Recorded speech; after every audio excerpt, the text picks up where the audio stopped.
Hello, नमस्कार, नमस्ते, Ram Ram. This is Shankar Shivoy and welcome to my YouTube channel. आज के बाद मेरे इस यूट्यूब चैनल पर आपको इंडियन पॉलिटी, इंटरनेशनल रिलेशंस और भारतीय और विश्व राजनीति में जो कुछ भी वर्तमान परिदृश्य में घट रहा है उनके बारे में जानकारी मिलने वाली है। चलिए शुरुआत करते हैं। अब हम बात करेंगे 18वें लोकसभा चुनाव की। मैं नरेंद्र दामोदर दास मोदी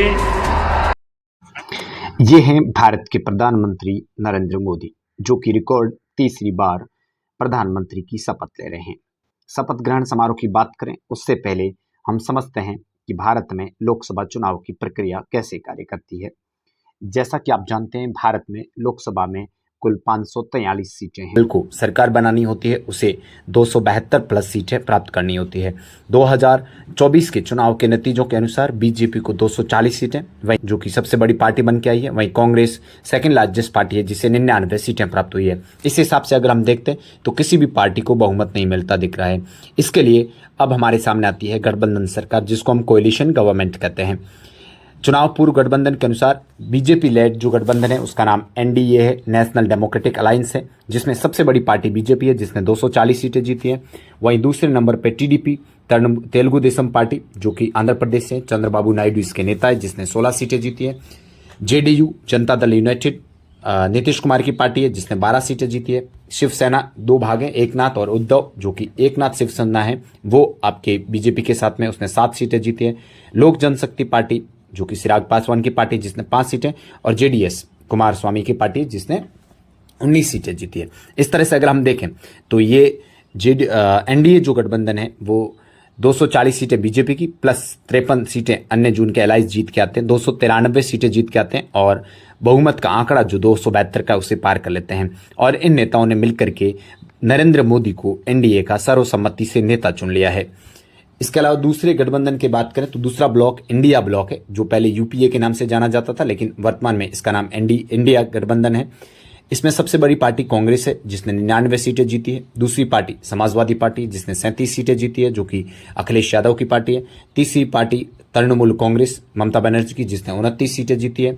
डीएम की द्रविड़ मुनेत्र कंगड़म तमिलनाडु की पार्टी है, 22 सीटें जीत के आती है। आरजेडी लालू प्रसाद यादव की पार्टी है, 4 सीटें। वाईएसआर कांग्रेस जगन मोहन रेड्डी की पार्टी है, 4 सीटें। आम आदमी पार्टी अरविंद केजरीवाल की है, 3 सीटें जीत के आती है। शिवसेना उद्धव 9 सीटें। एनसीपी शरद पवार वाली 8 सीटें, और इसके अलावा 93 सीटें अन्य अलाइज जीत के आते हैं। और इंडिया गठबंधन कुल 234 सीटें जीत करके आता है। यानी 2024 के रिजल्ट को देखें तो इंडिया गठबंधन 234 सीटें और एनडीए बीजेपी लेड एनडीए 293 सीटें जीत के आती है। और एनडीए की बैठक में प्रधानमंत्री नरेंद्र मोदी को लगातार तीसरी बार प्रधानमंत्री पद का दावेदार पेश किया गया है। इस कारण भारत की राष्ट्रपति द्रौपदी मुर्मू ने उन्हें प्रधानमंत्री की शपथ लेने के लिए आमंत्रित किया है। अब हम प्रधानमंत्री के बारे में संवैधानिक पक्ष को जान लेते हैं। भारतीय संविधान के अनुच्छेद 75 के अनुसार भारत के प्रधानमंत्री की नियुक्ति राष्ट्रपति द्वारा की जाती है। यह है कि बहुमत दल के नेता को प्रधानमंत्री नियुक्त किया जाता है। प्रधानमंत्री की सलाह पर अन्य मंत्रियों की नियुक्ति की जाती है।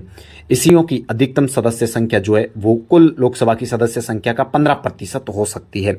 इसके अलावा जो मंत्री है वो तीसरी अनुसूची के तहत शपथ लेते हैं। तो आपने कल देखा होगा प्रधानमंत्री नरेंद्र मोदी को और अन्य मंत्रियों को पद और गोपनीयता की शपथ लेते हुए ये अनुसूची 3 के प्रारूप के अनुसार ली गई थी। इसके अलावा कोई भी व्यक्ति मंत्री बनाया जा सकता है, लेकिन शर्त यह है कि उसे 6 माह के अंदर लोकसभा या राज्यसभा से सदस्य के रूप में चुन करके आना जरूरी है। जो मंत्री नियुक्त किए जाएंगे उन्हें दूसरी अनुसूची के तहत वेतन और भत्ते प्राप्त होते हैं। ये था संवैधानिक प्रावधान। अब हम बात कर लेते हैं भारत के प्रधानमंत्री नरेंद्र मोदी के 9 जून को हुए शपथ ग्रहण समारोह की। शपथ ग्रहण समारोह में अनेक देश और विदेश से अनेक मेहमानों को बुलाया गया।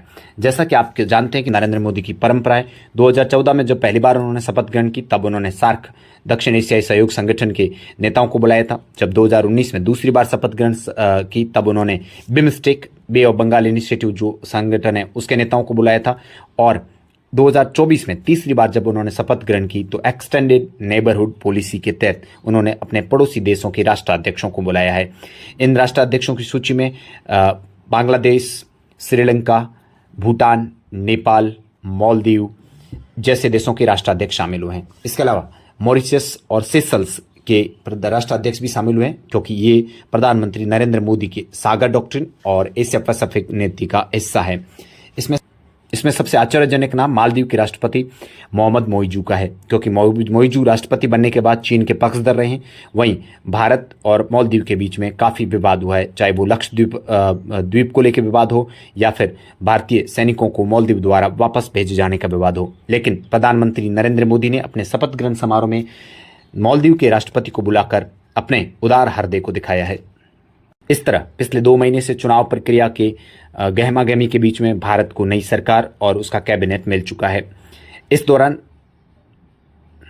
दौरान ईवीएम और चुनाव प्रक्रिया पर कई सवाल खड़े हुए। विदेशी मीडिया, खासकर पश्चिमी मीडिया ने भारत की लोकतांत्रिक प्रतिष्ठा पर सवाल उठाए। लेकिन इन चुनाव परिणामों ने ये साबित कर दिया है कि भारत का लोकतंत्र सदैव जीवंत था और जीवंत है।